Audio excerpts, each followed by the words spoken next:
प्यारे दोस्तों, आज आप लोगों के बीच Hindi special Bihar BEd entrance exam या डीएलएड का स्पेशल क्वेश्चन लेकर के आए हैं। आप लोग इस क्वेश्चन को पूरा देखिए, वीडियो को स्किप मत कीजिए। और ये देखिए, पहला सवाल आपके स्क्रीन पर, गतियां शब्द में कौन सा वचन है? गतियां शब्द जो है, आप लोग बताइए कौन सा वचन इसमें होगा। अगर गति रहता यहाँ पे लिखा हुआ तो एक वचन हो जाता। तो यहाँ पे गतियां लिखा हुआ है, ये आप लोग भी जानते हैं, हिंदी व्याकरण से सवाल है। तो गतियां शब्द का जो वचन है जो ये बहुवचन हो जाएगा। बी के साथ जो भी जाएंगे उसका सही जवाब होगा। राइट आंसर इसका बी ही होगा। चलिए, वीडियो को ज्यादा ज्यादा शेयर कीजिए और लाइक कीजिए। चलिए, अगला सवाल देखिए आपके स्क्रीन पर, गुण दोष किस समास का उदाहरण है? गुण दोष किस समास का उदाहरण है? देखिए, बीच में योजक चिन्ह लगा हुआ है।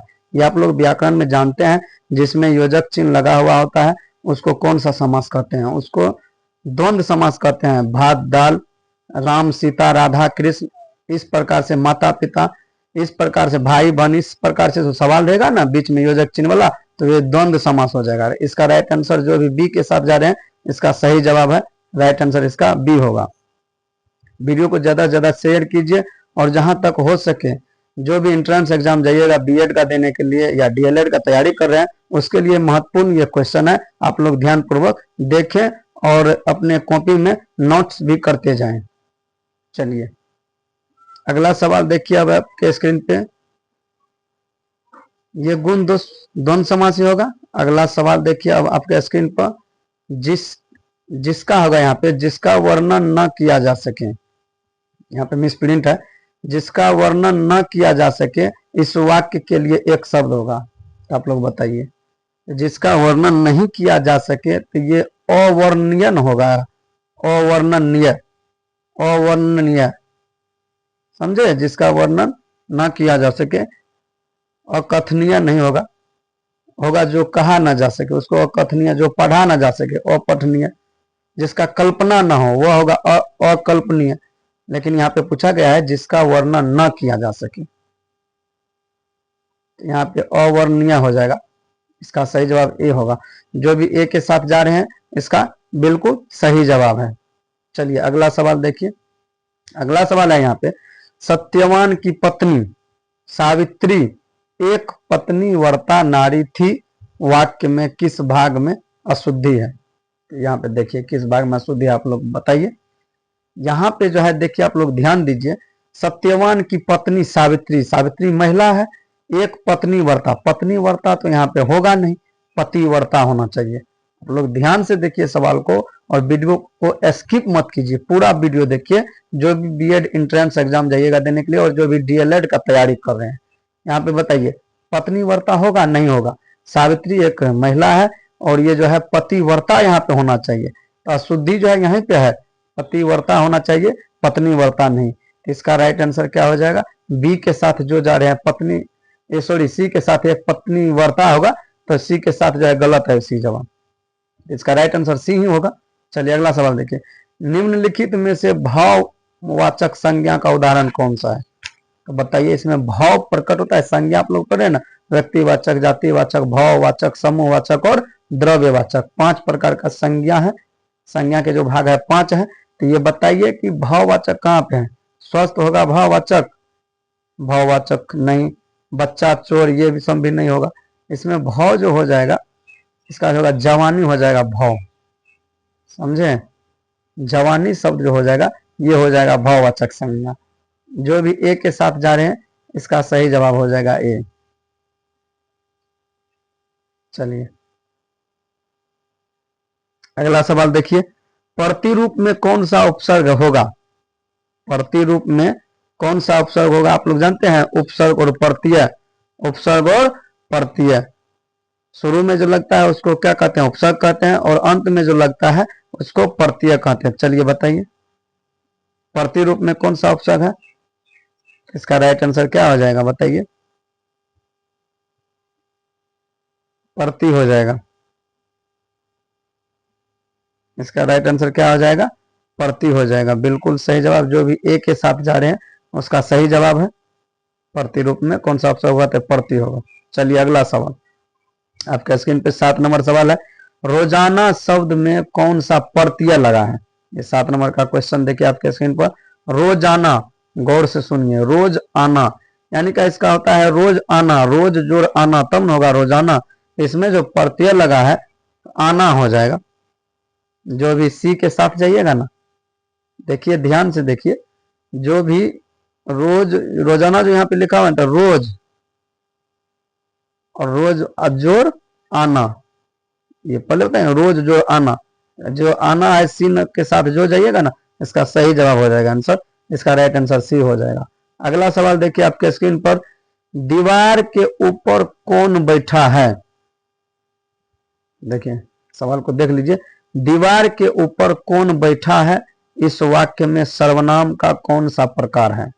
देखिए आप लोग देख लीजिए, इस जो वाक्य में देखिए, जो ये वाक्य बनाया गया है, दीवार के ऊपर कौन बैठा है, कौन रहे लिखा, कब रहे लिखा, क्यों रहे लिखा, क्या रहे लिखा, तो ये जो होता है ना प्रश्नवाचक हो जाता है। दीवार के ऊपर कौन बैठा है, देखिए यहाँ पे प्रश्नवाचक है, प्रश्नवाचक सर्वनाम बी नंबर में है ना प्रश्नवाचक सर्वनाम, इसका राइट आंसर बी ही होगा, प्रश्नवाचक सर्वनाम होगा। कौन, क्या, कब, क्यों, कहां, जिस जिस ट्रांसलेशन में लग जाएगा, कौन, क्या, कब, कहां, समझ जाएगा प्रश्न कर रहा है आपसे, तो प्रश्नवाचक सर्वनाम हो जाएगा, इसका राइट आंसर बी होगा। जो भी बी के साथ जा रहे हैं उसका सही जवाब है। चलिए अगला सवाल देखिए। अगला सवाल है वेद जोड़ अंत की सही संधि है। वेद जोड़ अंत की संधि की सही संधि है, तो वेद जोड़ अंत हो जाएगा, वैसे ये हो जाएगा वेदांत। वेदांत नहीं होगा, डी में वेदांत है, वेदांत नहीं होगा। अगर आप लोग ए कर रहे हैं, ए के साथ जा रहे हैं, वेद जोड़ अंत वेदांत होगा, तो बताइए आप लोग ये संधि में भी कौन सा संधि, अगर पूछ दिया जाए कौन सा संधि होगा वेद जोड़ अंत, देखिए वेद अंतिम में अ, द से अ और अ यहाँ पे एक आ है, तो अ जोड़ आ, बड़ी आ हो जाएगा, तो कौन सा संधि हो जाएगा बड़ा में, तो ये दीर्घ संधि के अंतर्गत आ जाएगा। चलिए, और इसका राइट आंसर ए हो जाएगा। चलिए अगला सवाल देखिए आपके स्क्रीन पर। न्यून शब्द का कौन सा संधि रूप शुद्ध है? यहाँ पे पूछा जा रहा है कि न्यून शब्द का कौन सा संधि रूप शुद्ध है, तो न्यून का संधि विच्छेद आपको बताना है। तो नी जोड़ ऊन, नी जोड़ ऊन, यहाँ पे देखिए ये डी वाला सही होगा, सभी जगह लिखा हुआ है नी जोड़ ऊन, नी जोड़ ऊन, लेकिन ये डी में जो लिखा हुआ है ना, नी जोड़ दुर्गहु न जो लिखा हुआ है नी जोड़, यही होगा इसका राइट आंसर, जो भी डी के साथ जा रहे हैं उसका सही जवाब है। चलिए अगला सवाल। निम्नलिखित में से किस विकल्प में बिजली शब्द के सभी सही पर्यायवाची शब्द है? तो बिजली को क्या क्या कहते हैं भाई, आप लोग पर्यायवाची शब्द पढ़े हैं हिंदी व्याकरण में। विद्युत को बिजली कहते हैं, चंचला कहते हैं, दामिनी कहते हैं, तो ए में इसका सही जवाब है। वैसे आप लोग का क्या राय है बताइए आप लोग कमेंट में। बिजली को आप लोग पढ़े हैं कि विद्युत, चंचला, दामिनी कहते हैं, जो भी ए के साथ जाइएगा उसका बिल्कुल सही जवाब है, जो भी ए के साथ जा रहे हैं उसका सही जवाब है बिल्कुल। और तरित भी कहते हैं, देखते जाइए क्या क्या कहते हैं, ये सही जवाब उसका हो गया। चलिए अगला सवाल। अमृत शब्द का सही विलोम चुनिए। विलोम का अर्थ होता है उल्टा शब्द, विपरीतार्थक शब्द। अमृत शब्द का सही विलोम क्या होगा?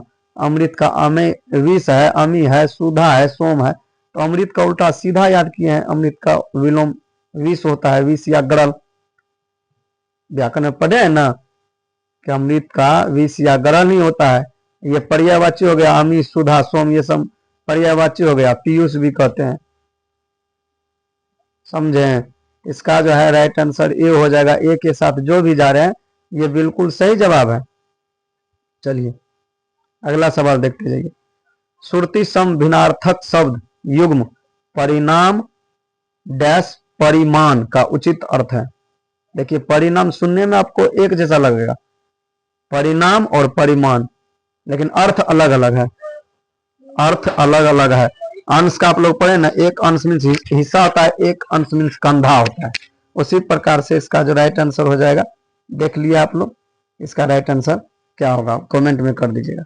श्रुति सम भिन्नार्थक शब्द युग्म देव डैश देव का उचित अर्थ है। देखिए यहाँ पे भी वही बात है, एक देव का अर्थ होता है यहाँ पे भूदेव, देखिए दूसरा दैव जो यहाँ पे लिखा हुआ है उसका अर्थ होता है भाग्य, इसका राइट आंसर जो भी बी के साथ जाएगा, देखिए ये देव है ना, ये देव का अर्थ हो जाता है यहाँ पे बोले ना भूदेव, ये देव का अर्थ होता है यहाँ पे भाग्य, तो यहाँ पे इसका राइट आंसर बी होगा, जो भी बी के साथ जाएगा इसका बिल्कुल सही जवाब है।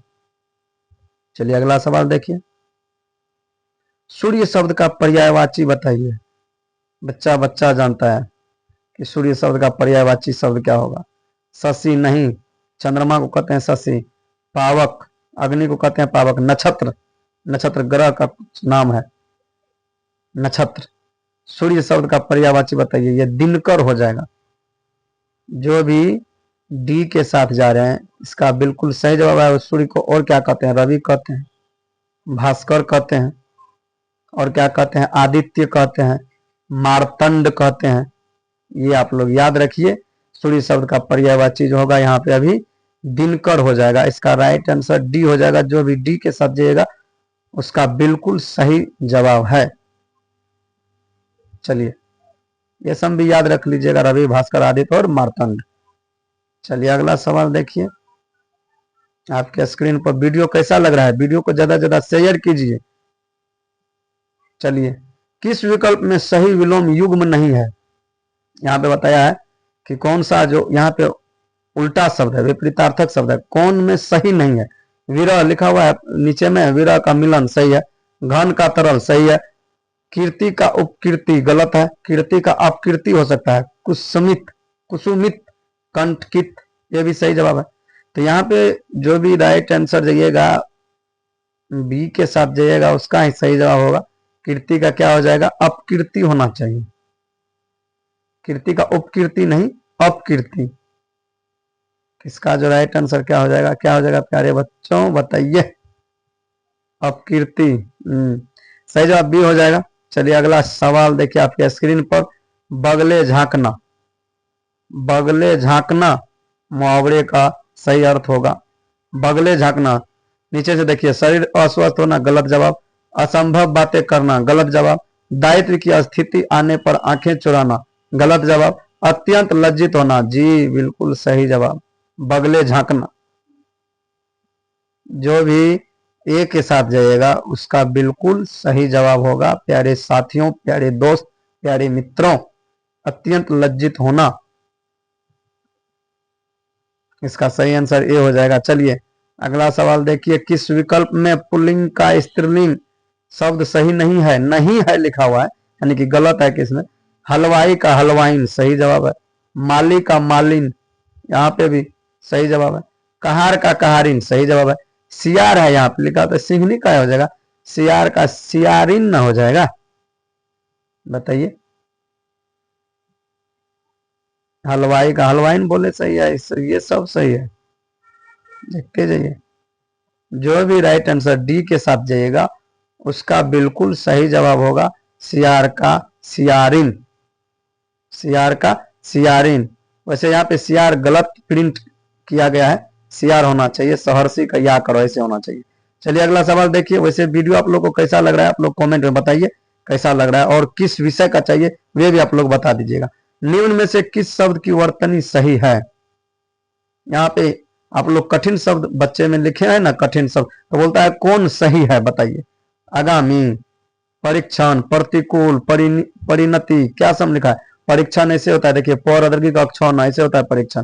प्रतिकूल, कदरघु का लकुल होता है प्रतिकूल में, करसु का दिया हुआ है, देखते जाइए कौन सही होगा बताइए आप लोग।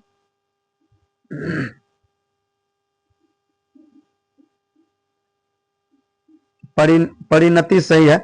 आगामी जो होगा, आगामी भी वैसे सही नहीं है, आगामी ऐसे होता है आ गा क मदरगी का होता है, ऐसे होता है आगामी, समझे, ये सही जवाब नहीं है। सही जवाब इसका ये होगा, बी के साथ जो जाइएगा ना उसका सही जवाब है परिणति हो जाएगा। आप लोग जाइए जानिएगा कि आगामी सही है, गलत जवाब है, देखिए बी हो जाएगा इसका सही जवाब परिणति। चलिए अगला सवाल देखिए आपके स्क्रीन पर। कौन सा शब्द वर्तनी की दृष्टि से सही है। फिर वही बात, कौन सा बता रहा है कि सही कठिन शब्द है बताइए। अंकुरित, अंकुरित गलत है, आर्थिक लिखा हुआ गलत है, आभूषण सही लिखा हुआ है, आदरणीय ऐसे नहीं होता है, देखिए आभूषण सही जवाब है इसका। जो भी सी के साथ जाइएगा उसका बिल्कुल सही जवाब होगा। देखिए आदरणीय ऐसे होता है, आदरो नदरगी का जो होता है रेफ दिया हुआ है, गलत है, देखते जाइए। आदरो नदरगी कहो, आदरणीय ऐसे होता है, आभूषण ही सही जवाब है। और देखिए आर्थिक कैसे होता है, आ थर्सी का रेफ को, ऐसे न होता है आर्थिक। चलिए अंकुरित में हर्षौ बोले, अंकुरित में हर्षौ रहता है। आभूषण जो भी सी के साथ जा रहे हैं इसका बिल्कुल सही जवाब है। चलिए अगला सवाल देखिए, अंधा पीसे कुत्ता खाए, इस लोकोक्ति का सही अर्थ क्या होगा? बताइए, अंधा पीस रहा है कुत्ता खा रहा है, बताइए क्या होगा इसका? गलत काम करना, गलत जवाब है। कमाए कोई खाए कोई, हाँ ये सही लगता है। बिना मतलब का काम करना गलत जवाब। कुत्ते को खाना खिलाना, नहीं नहीं नहीं, सही जवाब यही है, कमाए कोई और खाए कोई। जो भी सी के साथ जाएगा उसका बिल्कुल सही जवाब हो जाएगा कि कमाए कोई खाए कोई। प्यारे साथियों, अभी आप लोगों के पास समय है, डीएलएड बीएड का जो भी इंट्रांस जाइएगा देने के लिए, जो भी एग्जाम में बैठिएगा उनके लिए ये वीडियो हेल्पफुल है। देखिए किस शब्द में र व्यंजन का प्रयोग नहीं हुआ है? मात्रा, गौर से सुनिए, मात्रा, हाँ इसमें र कहलाता है। क्रम, क्रम, हाँ र कहलाता है। वृष्टि, वृष्टि री कहलाता है इसमें, देखते जाइए। तो प्रयोग नहीं हुआ, इसका सही जवाब जो भी सी के साथ जाएगा सही जवाब है इसका। चलिए अगला सवाल देखिए आपके स्क्रीन पर, किस शब्द में अकर्मक क्रिया का प्रयोग हुआ है? क्रिया जानते हैं दो प्रकार का, सकर्मक और अकर्मक। तो खाना जो हो गया ये सकर्मक हो जाएगा।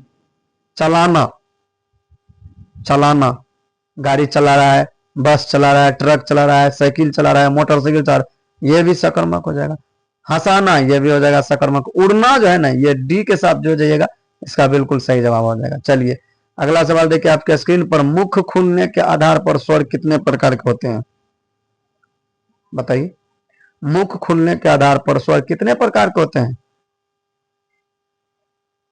4 प्रकार के होते हैं। इसका सही जवाब जो भी बी के साथ जाएगा उसका सही जवाब होगा। आप लोग हिंदी व्याकरण में देख लीजिएगा। चलिए अगला सवाल देखिए, उन्मेख किस प्रकार का शब्द है? उन्मेख, देखिए संस्कृत शब्द नहीं ना है उन्मेख, तो तत्सम नहीं होगा, विदेशी भी नहीं होगा और देशज भी नहीं होगा, तो ये तद्भव शब्द हो जाएगा उन्मेख।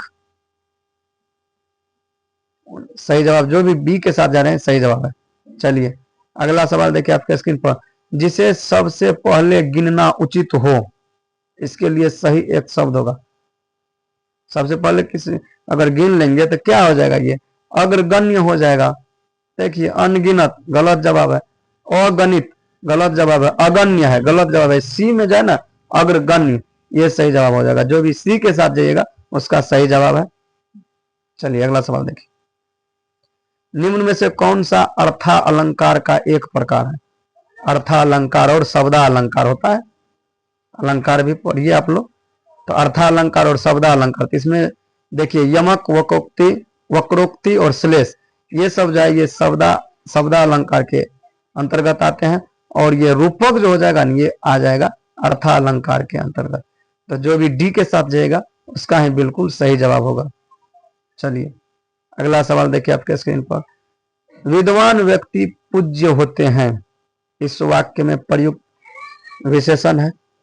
बताइए भाई, विद्वान व्यक्ति पूज्य होते हैं, गुणवाचक, परिमाणवाचक, संख्यावाचक, सार्वनामिक विशेषण। तो ये गुण दर्शा रहे हैं कि विद्वान व्यक्ति जो होते हैं ना पूज्य होते हैं। तो यहाँ पे देखिए आप लोग जानते हैं कि यहाँ पे गुण का बोध हो रहा है, तो जो भी ए के साथ जाइएगा उसका ही सही जवाब यहाँ पे है।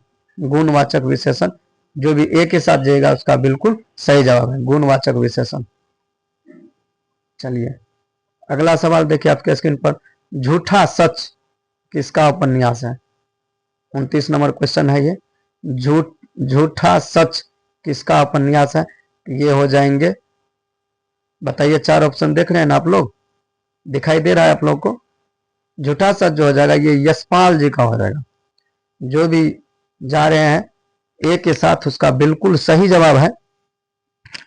झूठा सच जो है ये जो उपन्यास है ये यशपाल जी का है। चलिए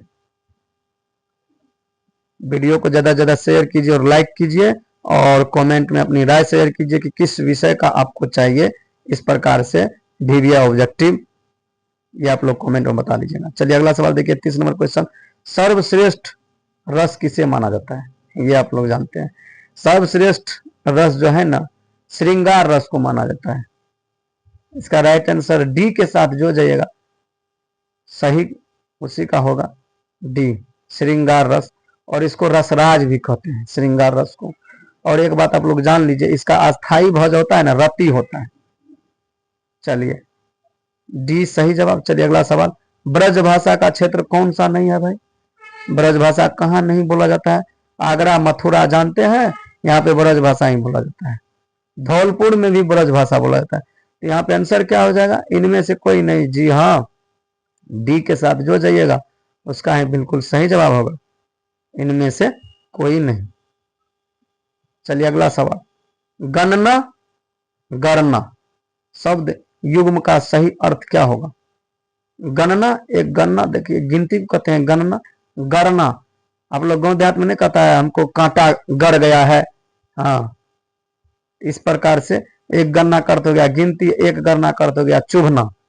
इसका राइट आंसर सी हो जाएगा। चलिए अगला सवाल, सरल वाक्य को चुने। सरल वाक्य कौन है बताइए? सरल वाक्य को चुनना है। मनुष्य धीरे धीरे लिखता है, उसने कहा कि कार्यालय बंद हो चुका है, जो बड़े हैं उनका सम्मान करना चाहिए, सुबह हुई और वह आ गया। इसमें सरल वाक्य चुनिए, बताइए सरल वाक्य क्या हो सकता है? तो ये इसका सही जवाब हो जाएगा, वह धीरे धीरे लिखता है। चलिए अगला सवाल, शुद्ध शब्द चुने। शुद्ध शब्द जल्दी हो जाएगा, शुद्ध शब्द जल, 10 दीर्घी का जल्दी, राइट आंसर बी। चलिए अगला सवाल, पथभ्रष्ट शब्द में कौन सा समास होता? पथभ्रष्ट शब्द में कौन सा समास होता बताइए? द्वंद नहीं, योजक चिन्ह होता है द्वंद, कर्मधारय और अवयवी भाव नहीं होगा। ये जो है तत्पुरुष समास हो जाएगा, जो भी बी के साथ जाइएगा प्यारे दोस्तों उसका सही जवाब हो जाएगा। तो आप लोग पथभ्रष्ट में क्या लिख सकते हैं? पथ से भ्रष्ट, बोले ना कर्ता का जो भी कारक का, सॉरी कारक का चिन्ह जिसमें लगा रहेगा वह हो जाएगा तत्पुरुष समास। चलिए अगला सवाल, कौन सा शब्द क्रोध का पर्यायवाची नहीं है बताइए? रोष, कोप, अमर्ष, ये सब क्रोध का है पर्यायवाची, नहीं है बोल रहा है। स्वत्व जो होगा ना, स्वत्व, ये नहीं हो सकता है। स्वत्व, स्वतः, स्वत, ये सब नहीं होगा। चलिए सतसही शब्द में कौन सा समास होगा? सतसही, देखिए गौर से सुनिए, चौराहा, अठन्नी, चौवन्नी, पंचमुखी, सतसही, ये सब जो है एक ही समास का है, जिसमें द्विगु समास आता है। इसका राइट आंसर डी हो जाएगा। संख्यावाचक होता है ये सतसही, देखिए आगे में लिखा हुआ है ना सत, यानी कि सत, सात हुआ इसका अर्थात, तो ये होगा द्विगु समास। चलिए अगला सवाल देखिए आपके स्क्रीन पे, कौन सा वाक्य भाववाच्य वाक्य है?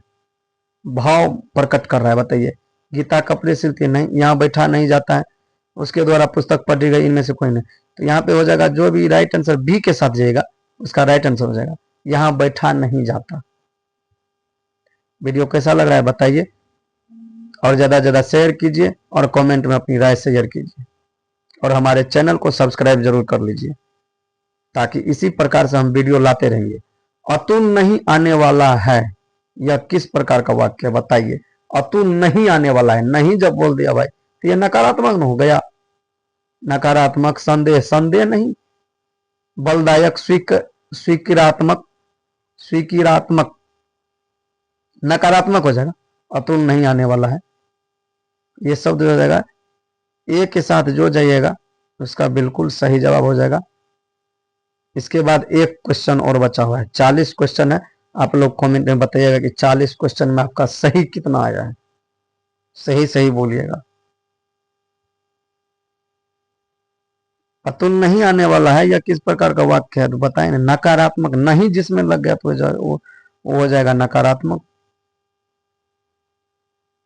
राइट आंसर इसका ए हो जाएगा। चलिए अगला सवाल और लास्ट सवाल आपके स्क्रीन पर, कर्ण, करण शब्द युग्म का सही अर्थ क्या होगा बताइए?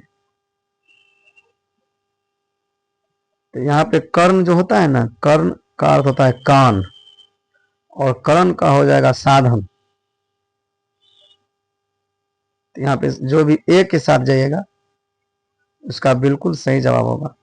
बताइए ये वीडियो आप लोगों को कैसा लगा, 40 में आपका कितना % रहा। मिलेंगे अगले वीडियो में। जय हिंद, जय भारत।